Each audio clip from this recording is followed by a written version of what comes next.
Good morning दोस्तों। बहुत बहुत स्वागत है आपका आपके अपने यूट्यूब चैनल में। आपको पता है कि स्टडी चैनल है, ठीक है, और हम काफ़ी बेसिक तरीके से पढ़ाई करते हैं यहाँ पे। हमारा उद्देश्य होता है कि आपको समझाना, रटाना नहीं होता है, ठीक है। कंटेंट हम तैयार करते हैं, अच्छे से तैयार करते हैं और काफ़ी बेसिक, एक बच्चे को भी समझ में आ जाए चीज़ें उस तरीके से, ठीक है। एक नए विषय की शुरुआत करेंगे। नया विषय अपना जियोग्राफी। सबसे पहले जो शुरुआत करेंगे वो भारत के भूगोल से शुरुआत करेंगे। भारत के भूगोल से शुरुआत करने का मेन उद्देश्य यही है कि आगे चलकर हम किसी स्टेट के बारे में पढ़ें, जैसे कि राजस्थान, ठीक है। और अगर विश्व के भूगोल की भी बात करें तो हमारा केंद्र जो होना चाहिए ना, वो भारत होना चाहिए। भारत भारत को संदर्भ में रखकर हम चर्चा करें, ताकि काफ़ी सारे पॉइंट भारत के उस वक्त भी क्लियर होते रहे जब हम वर्ल्ड जी के पढ़ रहे हैं, वो या राजस्थान स्टेट जी के पढ़ रहे हो, सॉरी जियोग्राफी पढ़ रहे हो, ठीक है, ये सब चीज़ें। तो जियोग्राफी पढ़ने से पहले कुछ क्वेश्चन दिमाग में आते हैं, जैसे कैसे पढ़ना चाहिए, क्या पढ़ना चाहिए, कहाँ से पढ़ना चाहिए, ठीक है। तो ये सब चीज़ें, तो ये विषय ऐसा है, या तो इसको रटो आप या इसको समझो। अब रटने से कितना रटोगे? भूगोल बहुत बड़ी चीज़ है, साइंस को घेर लेता है ये, भौगोलिक स्थितियों को घेर लेता है ये, इतिहास को घेर लेता है ये। घेरने का मतलब है कि ये सब सब विषयों से संबंधित है ये। अब हिस्ट्री, हिटलर को आपने पढ़ा होगा, तो लास्ट में हिटलर ने फांसी लगा ली थी, तो भौगोलिक परिस्थितियां ही तो थी जो उसको हार का सामना करना पड़ा। बाकी वो तो इतना ताकतवर हो गया था कि दुनिया जीतने वाला था। सिकंदर, उसकी भी तो मौत हुई थी एंड में किसी बीमारी की वजह से, ठीक है। तो वहाँ उसको भी तो लू लग गई थी, समझ रहे हो ना, तो वो भी तो एक भौगोलिक स्थिति थी। और काफ़ी सारे ऐसे हुए हैं, जैसे कि भारत के अंदर अगर देखें हम तो हुमायूं, जब शेर खान और हुमायूं के बीच में लड़ाइयाँ हुई थी, तब जब शेर खान बिहार की तरफ गया था, ठीक है, बंगाल की तरफ, तो एक वो घाटियाँ तो जो थी वो भी तो भौगोलिक स्थितियाँ ही थी। हमने वो सब पढ़ा है हिस्ट्री में, और जब हम हिस्ट्री पढ़ेंगे तो इन चीज़ों को अच्छी तरीके से पढ़ेंगे। तो इस विषय का महत्व होता है हर जगह, ठीक है। तो इस विषय को पढ़ने के लिए हमें क्या वास्तव में आवश्यक है, हम किस तरह इसको समझ सकते हैं। एक तो हम ऐसे बोल देते हैं कि समझ के पढ़ना चाहिए। अब समझ के पढ़ना है, पर पढ़ना क्या है, ये तो एक महत्वपूर्ण क्वेश्चन है। एग्जाम की तैयारी कर रहे हो आप, आपके सिलेबस को, आपका अगर आपका सिलेबस आपको पता नहीं है, तो फिर समझ के पढ़ने का मतलब नहीं है। क्योंकि हमें समझ के पढ़ना, इसका मतलब है कि आपको क्या पढ़ना है, कैसे पढ़ना है, कितना पढ़ना है, एग्जाम का लेवल कितना है, वो सब चीजें उसी पर लेके आज पूरा वीडियो है। पूरा वीडियो देखना। आप चाहे भूगोल कहीं से भी पढ़ो, ठीक है, मैं नहीं कह रहा हूँ यहीं से पढ़ो, लेकिन कहीं से भी पढ़ो, अगर आपने ये वीडियो देखने आए हो तो इसको पूरा देखना, एक एक चीज को नोटिस करना, और जो अच्छा लगे वो चीज एक कागज पे लिख लेना आप, या नोटबुक पे लिख लेना। अब शुरू करते हैं अपनी क्लास, ठीक है। मोटिवेशन, पहला ही पॉइंट हमने मोटिवेशन को ऊपर रखा। हमने मोटिवेशन को ऊपर क्यों रखा? हम चाहते तो इसको बीच में भी रख सकते। मोटिवेशन मतलब कि आपकी साइकोलॉजी, मनोविज्ञान, ठीक है, कितना मजबूत है, ये आपके ऊपर निर्भर करता है कि आपका माइंड कितना एक्टिव है, कितना कार्य कर रहा है किसी चीज को समझने के लिए।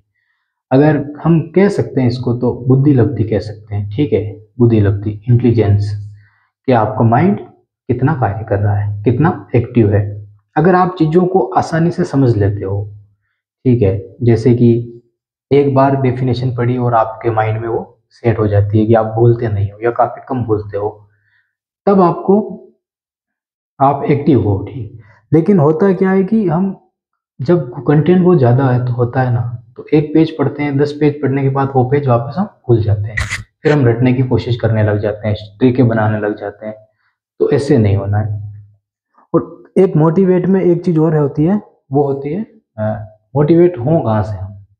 वीडियो देख के मोटिवेट हो, ठीक है, या स्टोरियाँ सुन के, या जैसे जोश आता है वो किताबें पढ़ के, देशभक्ति गाने सुन के, ये सब ठीक है, बुरी चीज़ें नहीं है। अगर आपको ये चीज़ें मोटिवेट कर रही है ना, तो ये मोटिवेट को हिंदी में बोलते हैं अभिप्रेरणा, ठीक है।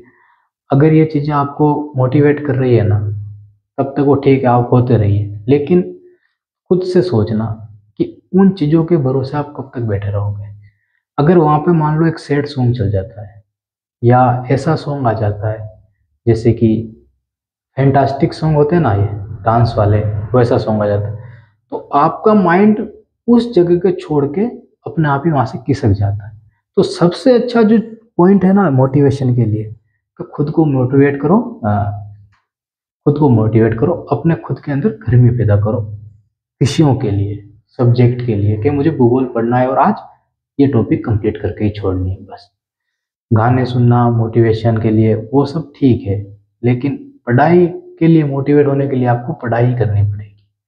आपने भूगोल की स्थिति और विस्तार पढ़ा तो आपके अंदर जिज्ञासा होनी चाहिए कि हिमालय कैसा होगा, ठीक है, हिमालय कितने भागों में बटा होगा। जब हम जम्मू कश्मीर पे आएंगे तो आपके अंदर ये चीज़ होनी चाहिए कि जम्मू कश्मीर के अंदर मरुस्थल है तो उसकी स्थिति क्या है, यहाँ पे मरुस्थल क्यों बना होगा, यहाँ पे अगर मरुस्थल है तो यहाँ पे लोग क्यों रहते हैं, कैसे रहते होंगे, पानी कहाँ से आता होगा यहाँ पे, क्योंकि मरुस्थल में वाली पानी बहुत कम होता है ना, तभी तो वो मरुस्थल कहलाते हैं। फिर ये मरुस्थल और राजस्थान वाला मरुस्थल कैसे भिन्न है, ये सारी चीज़ें आपके अंदर खुद को मोटिवेट करनी चाहिए। और उसके बाद अगर हम आगे चलें हिमालय के बारे में, तो इधर जब आएंगे हिमालय के अंदर तो तिब्बत पूरा जैसे गर्म स्थान हो गया यहाँ पे, ठीक है, जैसे जैसे इधर मरुस्थल है ना, वही इलाका इधर आ गया और बीच में अपना हिमालय। तो किस तरह ये मरुस्थल और ये मरुस्थल दोनों को प्रभावित करते हैं, क्या मौसम भारत में जो बारिश होती है, जो जलवायु, जो मौसम परिवर्तन होते हैं, उसका कारण तिब्बत है या भारतीय मरुस्थल है, हिमालय की क्या भूमिका है मरुस्थल के लिए, बारिश आती है तो कैसे आती है और बारिश कट कट के कैसे आ रही है, ठीक है। ये सारी चीज़ें जानने के लिए जिज्ञासा होनी चाहिए आपके अंदर, वही मोटिवेशन होता है। वो वीडियो देखना ये सब अपनी जगह ठीक है, अच्छा है, लेकिन सब्जेक्ट के लिए मोटिवेशन होना चाहिए, ताकि इस तरह का मोटिवेशन अगर आपके अंदर होगा ना तो फिर आप नहीं भूलोगे, फिर आपको चीज़ें याद होने लगेगी, रटने की आवश्यकता बिल्कुल भी नहीं पड़ेगी। सेकंड टॉपिक पे आते हैं, वातावरण, ठीक है, एनवायरनमेंट। दूसरी चीज होती है कि पढ़ने के लिए वातावरण होना चाहिए। काफी लोग घर पे पढ़ लेते हैं, काफी लोग लाइब्रेरी ज्वाइन करते हैं, काफी लोग स्कूल से ही पढ़ते आए हूँ, ठीक है, तो वो चीज़ों को आसानी से समझने लगते हैं। और स्कूल में जो पढ़ते आए ना तो उनके अंदर शोर शोर भी रहता है वहाँ पे थोड़ा बहुत, ठीक है, चिल्लाते हैं बच्चे, उनके बीच भी वो पढ़ लेते हैं। तो वो बच्चे होते हैं ना, वो फिर घर पे भी पढ़ लेते हैं शोर के बीच भी। लेकिन काफ़ी बच्चे होते हैं जो वो चीज़ें डिस्टर्ब करती हैं, तो फिर वो शांत इलाका चुनते हैं। आपकी बुद्धि पर निर्भर करता है कि आप कितना पढ़ सकते हैं और कहाँ पढ़ सकते हैं। सबसे बेस्ट होता है शांत वातावरण। एक बुक जब पढ़ रहे होते हैं ना आप, तो उस बुक के लिए पढ़ने के लिए आपके पास दूसरी चीज़ें डिस्टर्ब करने वाली नहीं होनी चाहिए। अगर आप घर पे पढ़ रहे हो तो आपके लिए एक स्टडी कमरा, ठीक है, अगर आप कहीं रहते हो, अगर रूम है तो वो अच्छा है, रूम पे पढ़ना भी, लेकिन वहाँ पे ऐसा माहौल भी होना चाहिए पढ़ने का। अगर वहाँ पे माहौल नहीं है तो आप अपना टाइम वेस्ट मत कीजिए, लाइब्रेरी ज्वाइन कर लीजिए, पैसे लगेंगे थोड़े बहुत लग जाएंगे, ज़िंदगी भर तो नहीं पढ़ना है, सक्सेस होने तक ही तो पढ़ना है। उसके बाद तो आप कहीं भी खड़े हो जाओ, माहौल अपना आप ही आपके जैसा हो जाएगा, एक बार सक्सेस हो गए तो। वही तो होता है, किसी को देख लो सक्सेस आदमी को, जब वो आता है ना तो माहौल शांत हो जाता है, जो वो इशारा कर देता है। तो ये सारी चीज़ें आपके साथ होने वाली है, लेकिन अभी आपको खुद के लिए अपना वातावरण सेट करना है। ये तो आपके मतलब जगह की बात हो गई। इसमें वातावरण में एक चीज़ और आती है कि आप डीमोटिवेट तो नहीं हो रहे ना, मतलब कि आप नेगेटिव चीज़ों में तो नहीं घुस रहे ना। जैसे आपके माता पिता आपके ऊपर प्रेशर तो नहीं डाल रहे ना किसी चीज़ को लेकर, अगर वो डाल रहे हैं तो उनको आपको समझाना चाहिए। आप नहीं समझा सकते तो किसी को बुलाइए और उनको ये बात बताइए कि मेरे लिए ये ज़रूरी नहीं है, मेरे लिए ये ज़रूरी है, ठीक है। उनको ये चीज़ें समझानी पड़ेगी आपको, बाकी वो बहुत लंबे टाइम तक आपके ऊपर दबाव बनाते रहेंगे। आपको कुछ समय मांगिए उनसे, ठीक, एक चीज़ ये हो गई। दूसरी चीज़, ऐसे मित्र मत चुनिए जो आपको डिमोटिवेट करे, ठीक है, या आपको परेशान करे या आपका टाइम वेस्ट करे। ऐसे मित्र मत चुनिए। अपने लिए पढ़ाई का वातावरण तैयार करने के लिए पढ़ने वाले मित्र चुनिए। सबसे बेस्ट यही होता है कि आप किनके साथ रह रहे हैं, ठीक है, और वो लोग कैसे हैं, ये सब आपके लिए चीज़ें महत्वपूर्ण होती है। और ज़्यादा से ज़्यादा खुद को अकेला रखने की कोशिश कीजिए चीज़ों को समझने के लिए। मतलब आपका फोकस होना चाहिए उस विषय को लेकर, उस सब्जेक्ट को लेकर, क्योंकि 2 साल, 3 साल, 4 साल या 5 साल, 5 साल बाद तो आप खुद ही इन सारी चीज़ों को त्याग कर किसी और जगह चले जाओगे। हमेशा तो नहीं पढ़ने वाले हो ना। जब तक आप एक्टिव हो ना, तब तक एक्टिव रहिए आप। तो उसके बाद कंटेंट की बात करते हैं। अब कंटेंट की आवश्यकता क्या होती है? कंटेंट क्या चाहिए आपके पास? तो कंटेंट में देखो, आपके पास भूगोल पढ़ने के लिए स्पेशली कलर वाले पेन होने चाहिए। कलर वाले मतलब कि ब्लू, रेड और ग्रीन, जो भी पेन आप कलर वाले ला सकते हैं। सेकंड, कलर आपके पास सारे होने चाहिए, ठीक है, चाहे वाटर कलर लाओ, सॉरी वाटर कलर या जो भी कलर आपको पसंद है वो कलर लाओ, टॉपिक डालने के लिए, अंडरलाइन करने के लिए, मैप को भरने के लिए, ठीक है, जो भी आपको अच्छा लगे वो कलर लेके आना। तीसरी चीज़, जियोग्राफी पढ़ने के लिए आपके पास मैप सारे होने चाहिए, वर्ल्ड का, भारत का, और जो भी आपका स्टेट है उसका मैप होना चाहिए, ठीक है। मैप खाली होना चाहिए, बिल्कुल भी कुछ भी अंदर भरा हुआ नहीं होना चाहिए। जब तक हम नोट्स बनाएंगे, पढ़ेंगे, आपको यहाँ पे जो भी मैप बनवाया जाए ना, वो मैप छापना है आपको या वही करना है। एक्स्ट्रा मैप के अंदर आपको कुछ भी फोटो कॉपी करा के एक्स्ट्रा चीज़ें नहीं ऐड करनी है। जो भी हम पढ़ेंगे वो आपके लिए इंपॉर्टेंट होगा वो। उसके बाद एक गाइड आपके पास होनी चाहिए उसी एग्ज़ाम को लेकर, जिस एग्ज़ाम की आप तैयारी कर रहे हो, ताकि आपको पता रहेगा कौन सा टॉपिक आपके इम्पोर्टेंट है और किस टॉपिक से कितने नंबर आने वाले हैं, और कौन सा टॉपिक बड़ा है, कौन सा टॉपिक छोटा है।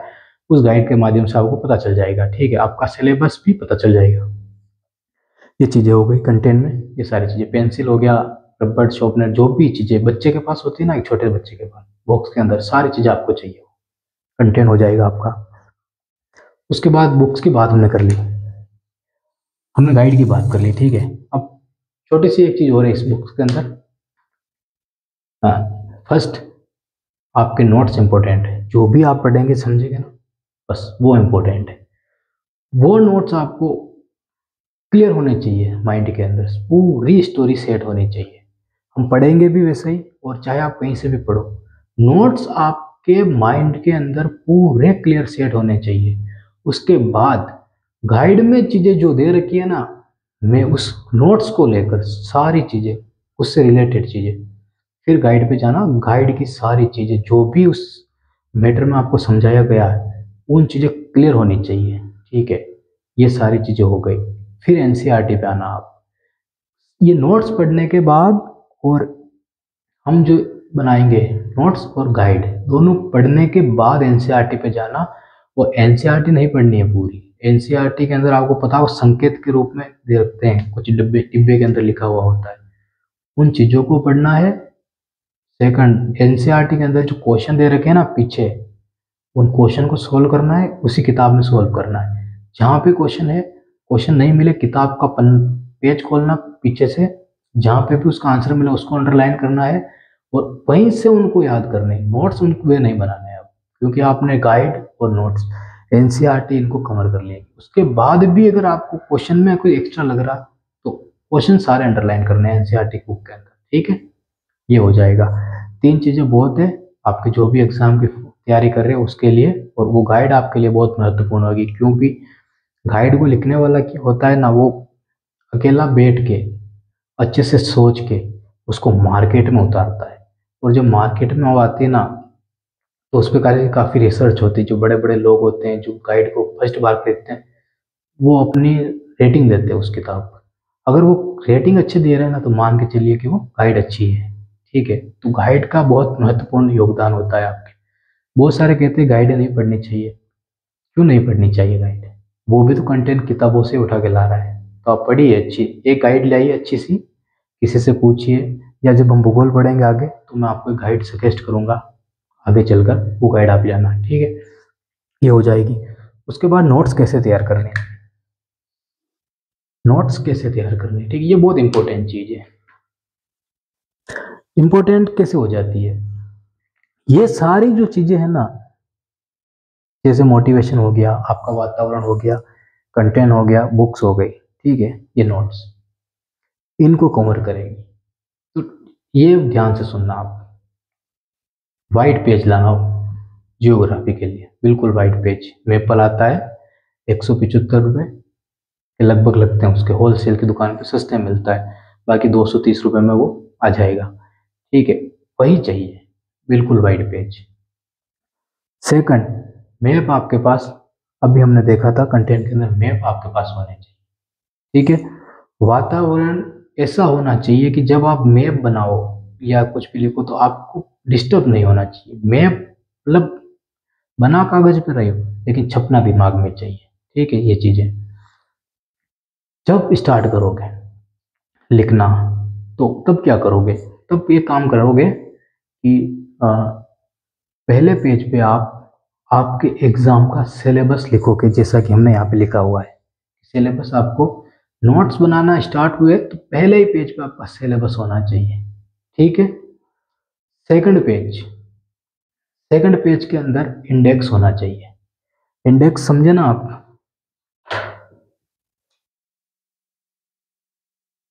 मान लो कॉपी का पेज है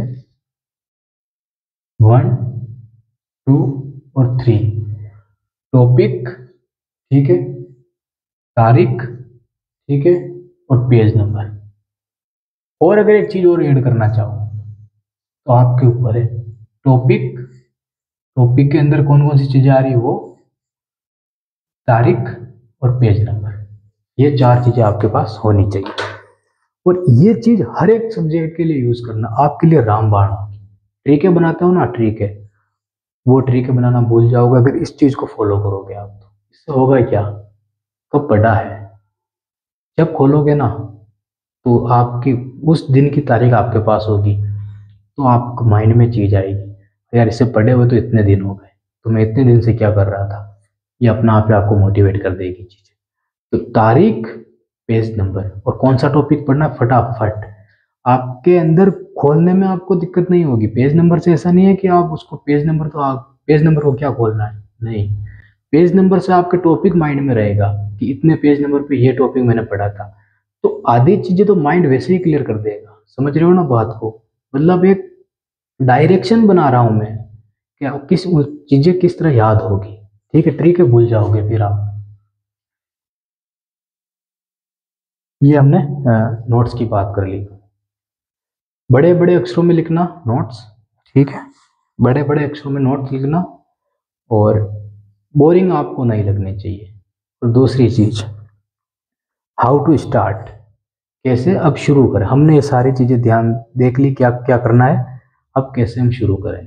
हाउ टू स्टार्ट, लिखना शुरू करोगे आप, नोट्स बनाना शुरू करोगे, आपने टॉपिक डाला, पेन का यूज करोगे, अच्छे से पेन का, ठीक है, टॉपिक डाला आपने, अंडरलाइन की, फिर आपने लिखना शुरू किया, 2-3 लाइनें लिखी, ठीक, इंपॉर्टेंट जो भी लगा आपने उसको अंडरलाइन कर लिया। कलर का, पेन का यूज करना, मतलब कलर वाले पेन, पेन को बदलते रहना, ठीक है, अंडरलाइन कर ली, चीज इंपॉर्टेंट थी।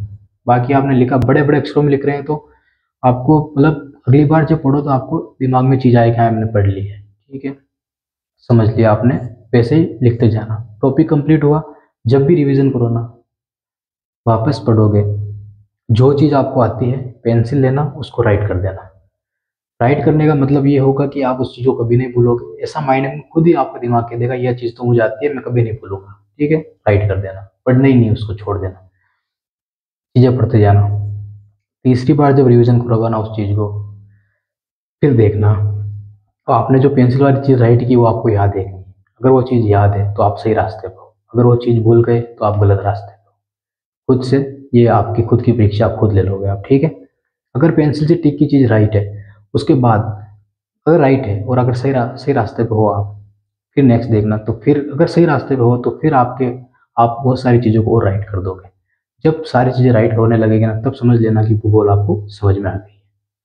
फिर गाइड पे जाना, फिर एनसीईआरटी में घुसना। और अगर फिर भी आपके पास टाइम बचे भूगोल को पढ़ने का, फिर जाना बीए की किताबों पर।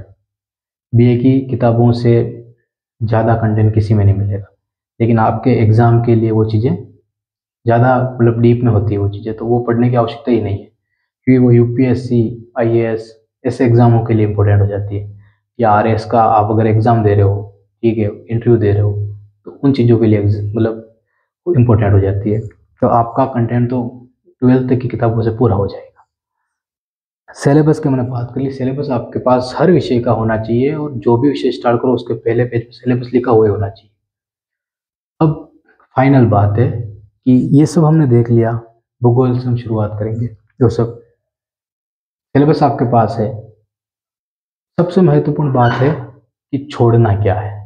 ठीक है, सबसे महत्वपूर्ण बात है। पढ़ना क्या है, उससे भी ज़्यादा महत्वपूर्ण है छोड़ना क्या है।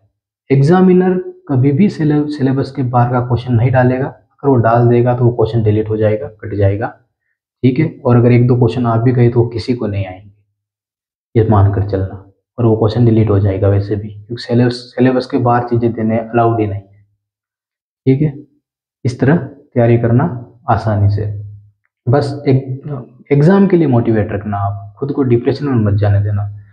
डेट बढ़ जाए, पोस्टें कम आ जाए, सीटें कम आए, मतलब पर खुद की तैयारी मजबूत रखना। ज़रूरी नहीं कि गवर्नमेंट जॉब में ही जाओ। अगर खुद के ऊपर विश्वास है ना, तो आप जाना नहीं पड़ेगा, लोग खुद आपके पास चल के आएंगे। ठीक है, ये चीज़ें माइंड में रखना, और हारना नहीं है, जीतना है बस।